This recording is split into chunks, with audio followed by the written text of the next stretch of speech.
What do you want to be when you grow up, Olivia? An astronaut.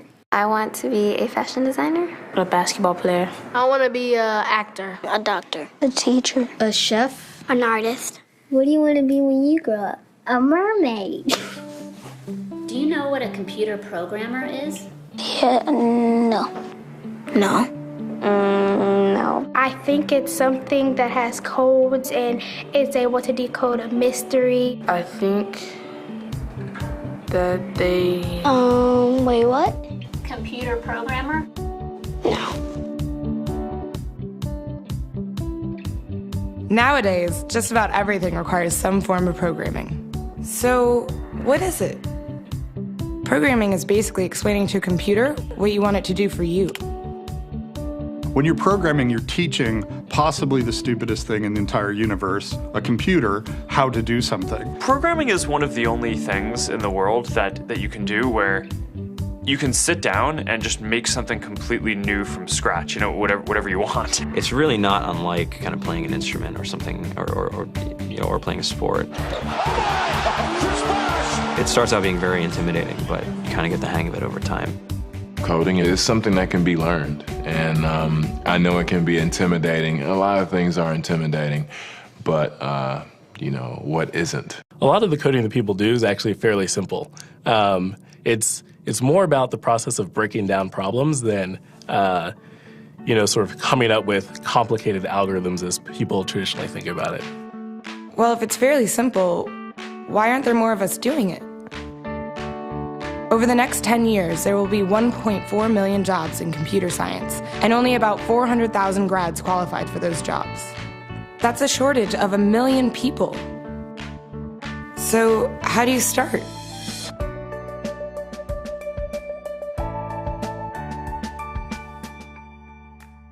I was obsessed with maps when I was a kid, and cities specifically.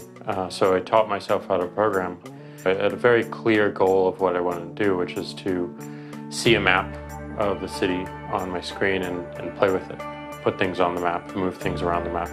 See what was happening in the city, how it worked, how it lived, how it breathed. The best early thing was actually using software to decide when the classes in my school would meet, and that put me in a position to decide which girls were in my class. The first program I wrote asked things like, what's your favorite color? Or how old are you? I first learned how to make a green circle and a red square appear on the screen. The first time I actually had something come up and say, hello world, and I made a computer do that. It was just astonishing. When I finally learned a little bit of programming, that blank wall resolved into a bunch of doors, and you open them, and finally you start to open enough doors that the light comes in. And to me, a finished program is like a structure filled with light. All the corners are illuminated. You understand the structure of it. It's a really serene feeling to have completed that.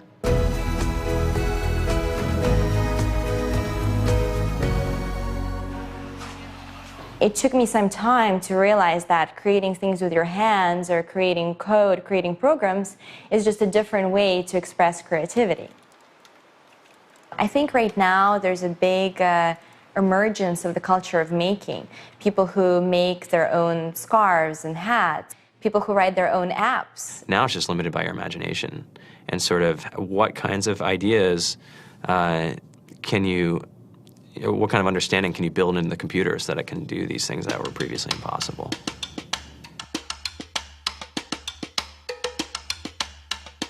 All great things are built in teams when you collaborate with other smart people.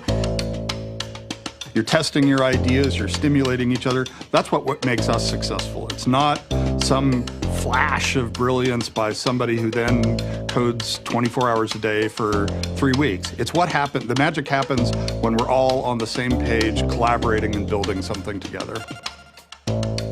There's a much greater need in the world for engineers and people who can write code than there will ever be supply. And so we all live these very charmed lives. To get the very best people, we try to make the office as awesome as possible.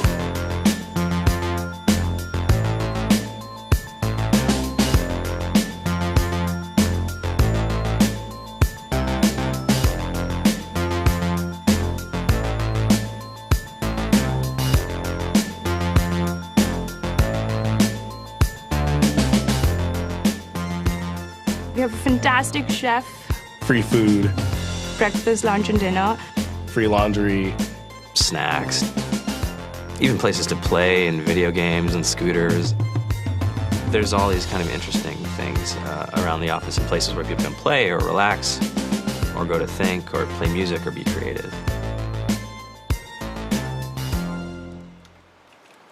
I went on the Bureau of Labor Statistics for the United States, and there's about a third of the pie that's all the things you would expect. It's, they're working in the government, they're working in typical technology jobs.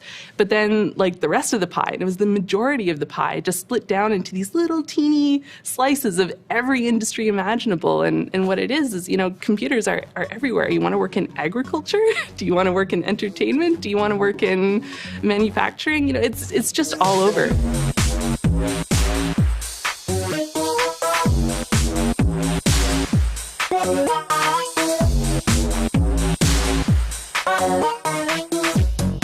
Here we are, 2013. We all depend on technology to communicate, to bank, information, and none of us know how to read and write code.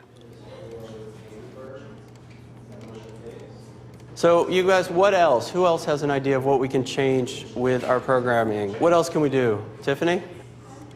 What I saw my students take away from using Scratch and programming in our classroom is that they were willing to push through problems. It really builds critical thinking, it builds problem solving, and it's something that they can then apply to math in the classroom or their reading skills. We integrated science with this programming, and I saw my scores go up 30%. When I was in school, I was in this after-school group called the Whiz Kids. And when people found out, they laughed at me and, all these things. And I'm like, man, I don't care. I think it's cool. And, I'm learning a lot. And some of my friends have jobs. It's important for these kids. It should be mandatory to be a citizen on this planet, to read and write code. I just think you have to start small, right? And I think that's one of the biggest misconceptions about computer science and programming overall is that you have to learn this big body of information before you can do anything. You don't have to be a genius to know how to code. You need to be determined. Addition, subtraction, that's about it. You should probably know your multiplication tables. You don't have to be a genius to code. Do you have to be a genius to read? Do you have to be a genius to do math? No? No? I think if someone had told me that software is really about humanity, that it's really about helping people by using computer technology, it would have changed my outlook a lot earlier. Whether you're trying to make a lot of money or whether you just want to change the world, computer programming is an incredibly empowering skill to learn. To be able to actually come up with an idea and then see it in your hands and then be able to press a button and have it be in millions of people's hands. I think we're the first generation in the world that's really ever had that kind of experience. The programmers of tomorrow are the wizards of the future. You're going to look like you have magic powers compared to everybody else. I think it's amazing. I think it's the closest thing we have to a superpower.